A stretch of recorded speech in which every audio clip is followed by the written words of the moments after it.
Tu začala naša dovolenka a cesta do Turecka. Leteli sme z Bratislavy, ten let trval približne 2,5 hodinky a následne sme mali odvoz až priamo k nášmu hotelu. Našou cieľovou destináciou bola Alania, konkrétnejšie mestečko Conakry, ktoré sa nachádzalo približne 12 km západne od centra Alanie. Takto vyzeral náš hotel, v ktorom sme boli ubytovaní a keďže sme dorazili večer, tak sme boli už pomerne dosť unavení, takže sme z toho veľa nevideli, ale natočila som vám aspoň niečo, takže takto vyzeralo celé to okolie hotela večer, kedy to bolo všetko vysvietené. Takže sme si to ešte večer dookola celé prešli, čo nám potom celodennom cestovaní veľmi dobre padlo.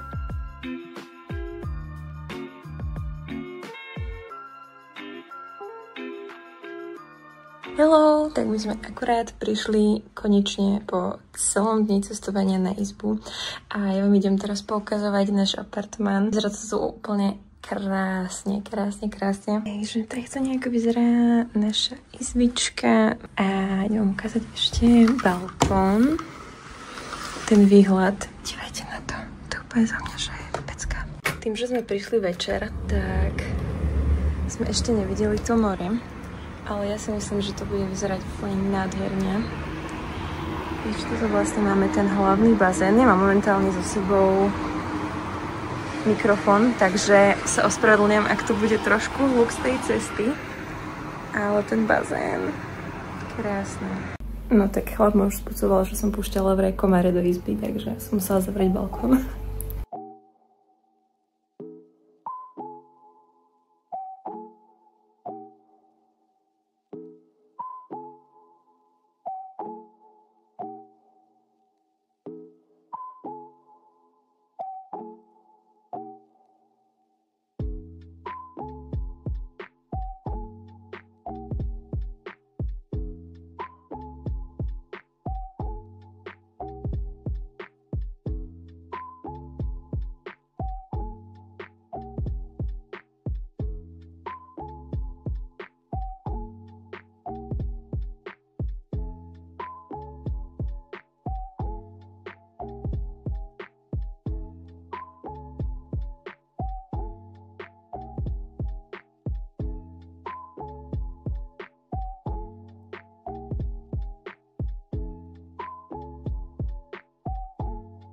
Sa práve vrátili z prvej večere a môžem vám povedať, že tam bolo tak neskutočne veľa potravín na výber, že ja som skoro odpadla. Bolo tam naozaj množstvo druhov mäsa, rýb, rôznych morských plodov, ktoré ja úplne zbožňujem. Ja vám potom aj pripojím nejaké také ukážky, že teda, čo sme tam všetko mali na výber. Ja som ináč písala aj v svojich instagramových storičkách ohľadom toho, že teda som mala strach z lietania. Každá ďalšia takáto dovolenka, kedy ideme letecky, je pre mňa taký boj. Ale tentokrát musím povedať, že naozaj som to zvládala celkom v pohode. Nemala som z toho také stresy ako zvyčajne. Možno, že dosť veľa robí aj to letisko.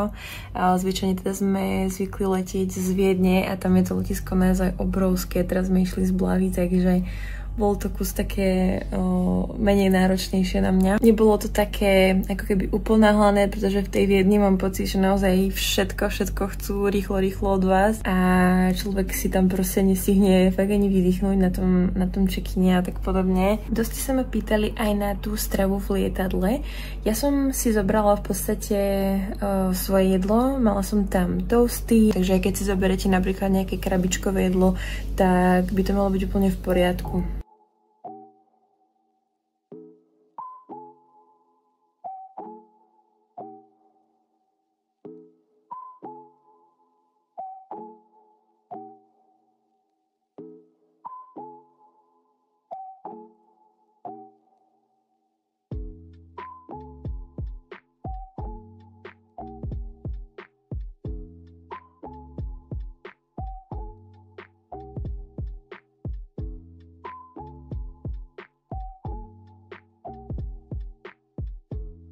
Určite vás zaujíma, aké sme tu mali jedlo a celkovo stravovanie a čo všetko tu vlastne bolo na výber. Takže ja vám prebehnem všetky chody, ktoré sme mávali. Na nejaký sme mávali švédske stoly, mali sme na výber z rôznych druhov cereály, z pečiva, vajíčka, rôzne pečené, slané alebo aj sladké jedlá. Mohli ste si vystať radu napríklad na slané omelety, ktoré robili priamo pred vami, alebo aj na lievance či wafle.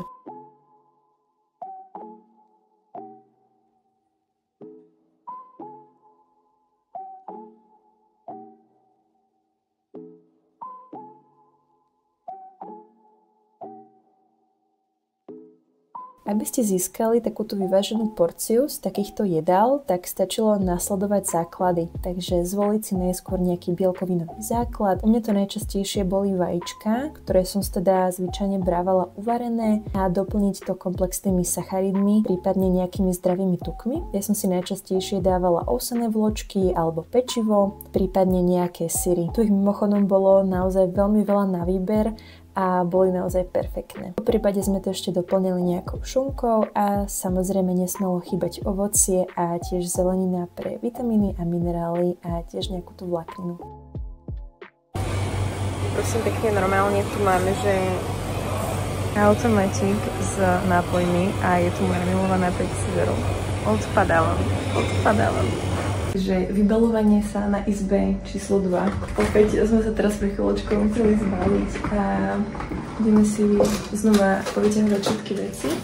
Hotel sám o sebe je úplne úžasný, ale narazili sme včera na jeden problém a to bolo hlavne to, že my sme vlastne mali zaplatenú izbu smerom k bazénom, kde vlastne vývojové animácie, bol tam aj bar a bolo to strašne hlučné. Ja som mala jediné šťastie v tom, že ja som mala svoje štuple do uší, ktoré nosím v podstate stále všadiaľ so sebou, aby mi to trošičku tlmilo ten hluk. Tam bol taký veľký hluk, ako keby ste mali otvorené okno. Takže nám zamenili izbu, je to v podstate úplne to isté a tá izba je krásna, vyzerá to tu super, takže koniec koncov je to možno aj lepšie. Myslím si, že v každom hoteli alebo na každom ubytku sa nájde niečo takéto, nejaký problém. Netreba byť naštvatý, keď sa vám stane niečo takéto, ale myslím si, že vždycky sa dá pekne, slušne dohodnúť s každým, keď ste takto niekde mimo a nastane nejaký takýto problém. Sem zobrala v podstate doplnky na celý týždeň, pretože v rámci tej suplementácie, hlavne v takýchto cudzích krajinách, sa snažím to nejakým spôsobom nepodceniť. Takže tu mám vlastne od pondelku do nedele. Toto som si potom brala vlastne so sebou aj do lietadla, pretože je to také menšie, spratnejšie, takže som to vlastne mala v príručke. Tu v podstate máte, tuším, že nejakých 5 políčok. Tu mi ešte zostala omega zo včera, lebo som na ňu zabudla. Teda dneska je štvrtok, takže začínam klasicky raňajkami a vlastne po raňajkách tu mám Dčko, omega a magnésko. Čo som vám ešte chcela ukázať, myslím si, že aj keď cestujete, tak je to super tip, super to vedieť. Ja som úplne prepnutá, čo sa týka tohto cestovania a nejakého režimu a suplementácie, takže ja si všade so sebou beriem kreatín. No a na to, aby som nebrala vlastne tú celú pixlu, tak som si zobrala takúto nádobku, čo je v podstate ako keby taký ten spodok zo shakeru. Sú také rôzne druhy shakerov, ktoré vlastne majú ako keby na spodku takúto nádobku, čo si na to môžete nakrútiť. Shaker som si ale nezobrala, takže mám tu len tento spodok a dávam si to vlastne tak, že normálne si dám do pohára vodu, trošku si to rozmiešam. A mám takéto odmerky. Myslím si, že odmerka je úplne super vec, keď idete na takúto nejakú dovolenku. A mám tu ešte proťák, ktorý som si zobrala fakt len, že pre prípad núdze, hlavne teda keď budeme cestovať naspäť, pretože vlastne ten posledný deň celkom tak zvláštne nám to tam vychádza. Tuším, že o nejakej 12. vlastne by sme mali mať už od ubytovanie a letí nám to až niekedy po obede. Takže v podstate do tej doby nebudem mať prakticky žiadne jedlo so sebou, takže som sa takto pripravila. Prípadne si ešte niečo možno kúpime, uvidíme, ale ten protiak je za mňa fakt taká vec, že si ho môžete zobrať kdekoľvek. Je to, myslím si, že dosť spratné. Buď si dáte takýto nejaký že sáčok, ako si teda ja zvyknem berávať, alebo robím vlastne ešte aj to, že keď mi dochádza nejaký proteín, tak si zoberiem len ten sáčok, dám si tam fakt, že minimum proteínu a zoberiem si to vlastne a to potom vyhodím, keď to miniem, takže za mňa akože ten protiak mať so sebou v rámci nejakého zdroja bielkovín je také smart. Hneď na druhý deň sme sa vybrali k pláži a tohto momentu som sa nevedela skutočne dočkať a tešila som sa na to ako malé dieťa. Tu môžete vidieť ten náš futuristický výťah, ktorým sme úprimne ani moc nechodili, skoro vôbec, pretože sme sa snažili využívať hlavne denné kroky a chodiť po schodoch a čo najviac peši. Tento rezort bol naozaj obrovský, ale našťastie sme to od našej izby na pláž nemali nejako extra ďaleko. Každý deň som sa tešila na cestu na pláž, pretože to okolie hotela bola samá zeleň a vyzeralo to naozaj prekrásne. Mali sme tam takýto obrovský park, ktorý sme využívali veľmi často na prechádzky alebo na nejaký oddych pred slnkom. Číra modrá obloha a vysoké palmy, ktoré boli všade naokolo, dávali dojem, ako keby ste boli niekde v exotike. Primorské oblasti Turecka, kde sme vlastne boli aj my, sú pomerne slnečné a prší tu naozaj veľmi zriedka. Preto ak chcete dovolenku, kde budete mať zaručenie dobré počasie, tak toto môže byť super voľba.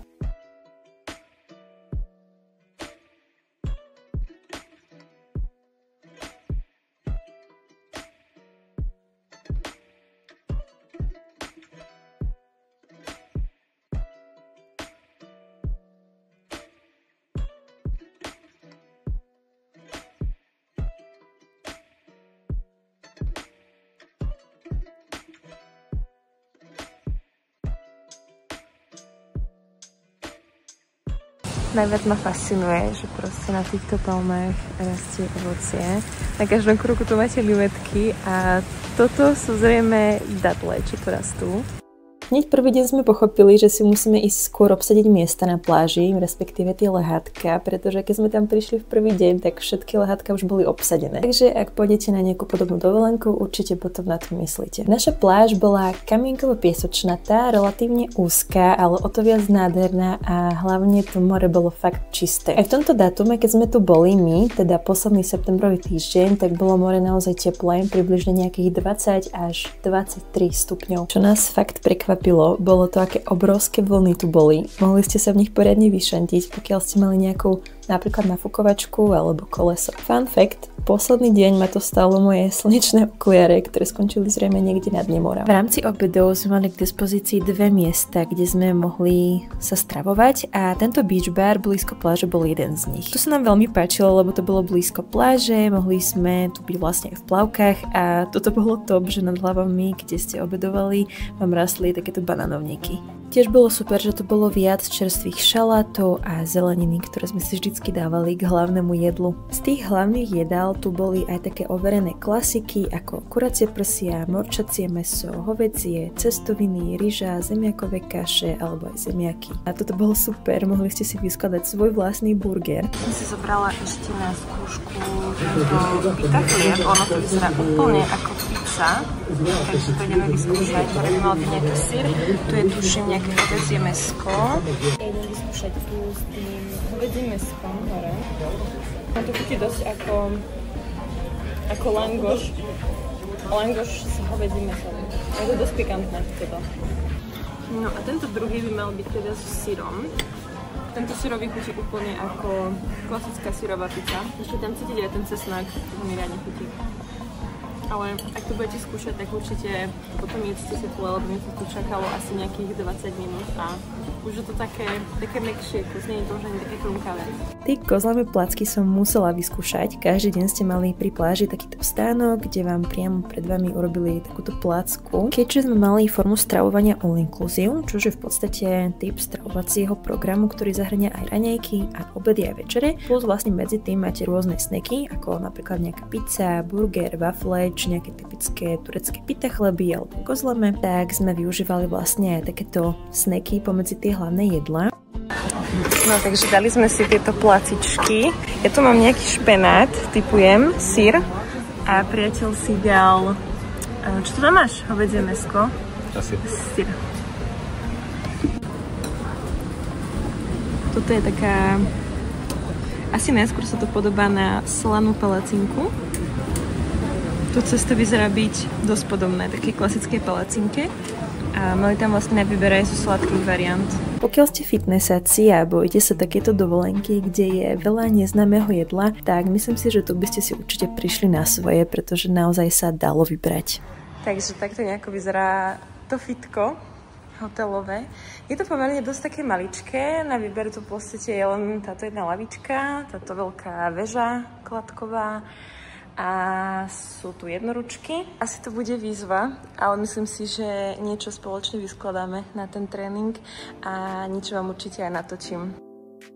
Ako ma poznáte, tak viete, že ja bez fitka dlho nevydržím, takže 2 dni z dovolenky sme si vyhradili na silový tréning. Ideálne je zaradiť celotelový tréning, keď ste takto niekde vonku, alebo teda nemáte ten štandardný režim, aspoň v rámci možností, aby ste zachovali tie svalové adaptácie a zároveň svalovú hmotu. Skrátka, aby ste pripomenuli tomu vášmu telu, že tie svaly proste potrebuje. Typ, ktorý ti môže pomôcť, ak si pokročilejšia a fitko nie je vybavené úplne, že extra štedro, tak skús využiť unilaterálne cviky, alebo teda cviky po jednej končatine, kde ti prakticky stačí menšia váha, ako keď ideš bilaterálne. Môžeš využiť aj super série na opačné partie, aby si odcvičila viac cvikov za kratší čas. Ja som mala k dispozícii kladku, lavičku a jednoručky, takže sa z toho dalo vyskladať poriadny tréning.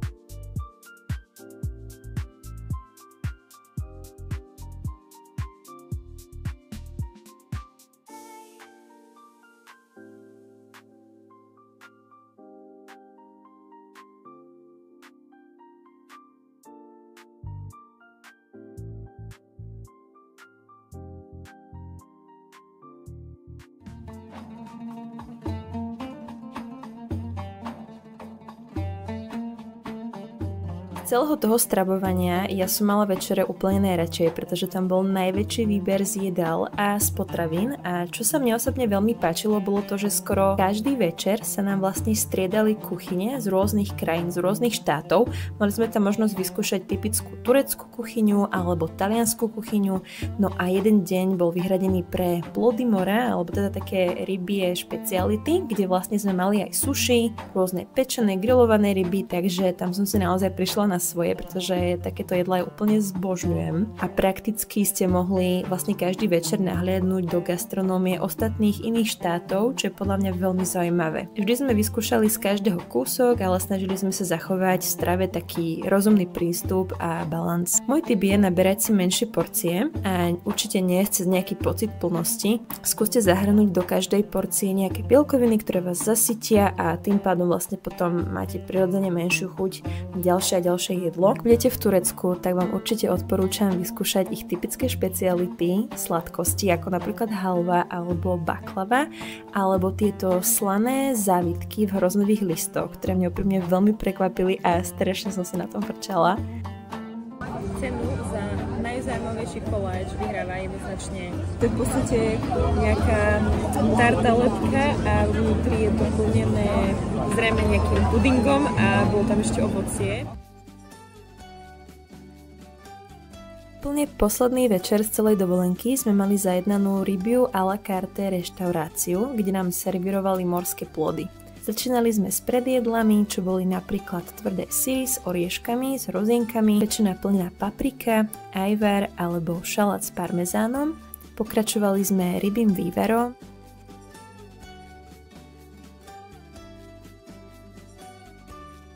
A ako hlavné jedlo som mala grillované rybie špízy s zeleninou a priateľ si dal grillovanú rybu.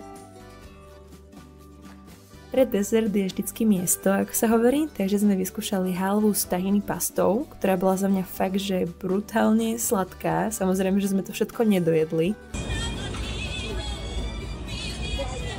Vyzerá sladké. To je prikre. A druhý dezert bol tento pečený tekvicový koláčik, taktiež s takým nádychom tahiny.